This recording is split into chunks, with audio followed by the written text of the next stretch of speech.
Hello everyone, I'm Kiten Yang and I will introduce our project which is Payroll Management System. Payroll Management is a very simple, flexible and user-friendly management software.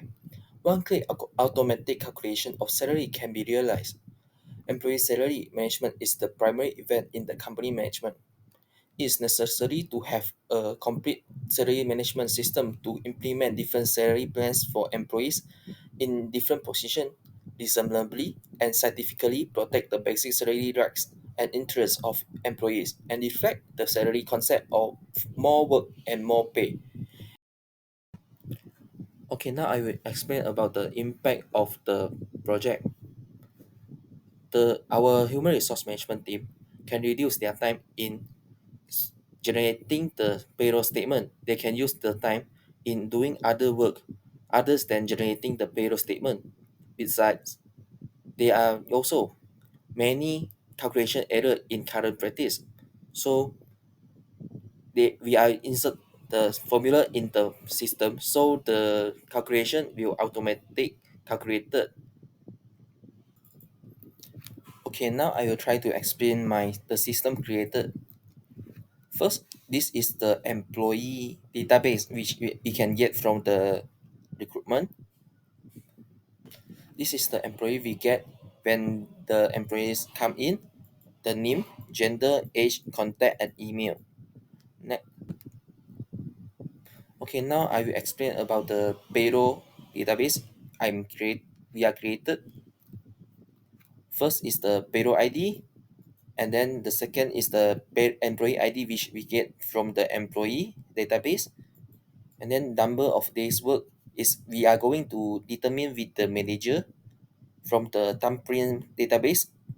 Next is we calculated we will calculate the basic salary by using the number of days they are working. So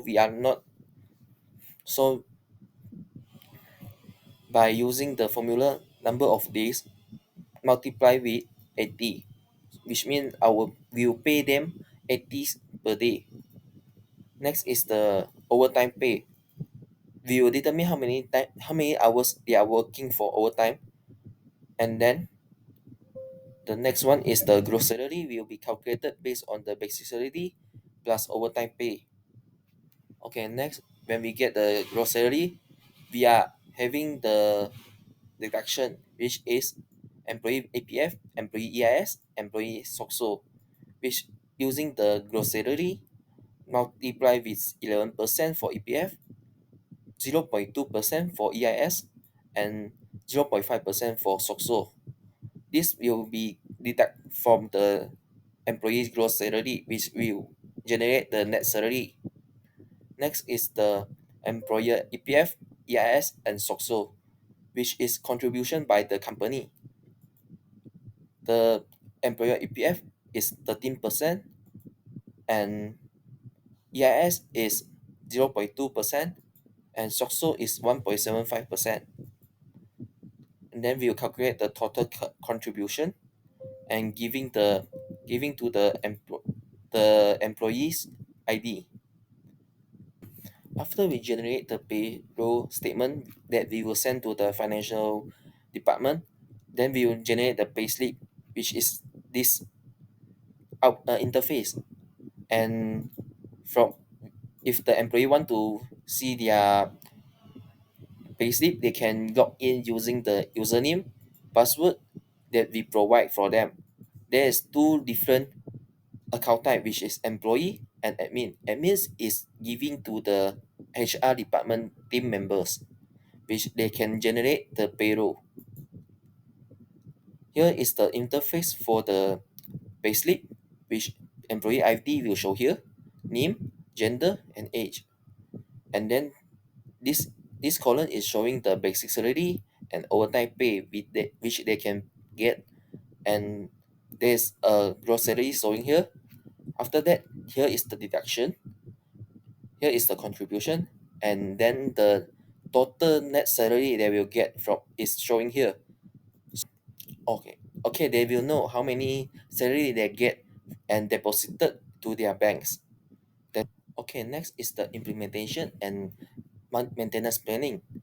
will replace the current practice and process using this system. So the HR team only need to put in a little bit data, and they will generate the payroll statement very easily for more than 600 employee. The maintenance we'll do is always checking the system is working well and calculation is no error. In conclusion, I'm hoping that this system is working well in the company, so we are not the HR team is not difficult to use this system, and they are feel easier in generating the payroll statement. Hoping that this system can get well after we implement in the HR team, so we know what we can get, what we can do more for the system. Thank you. That's all from our team.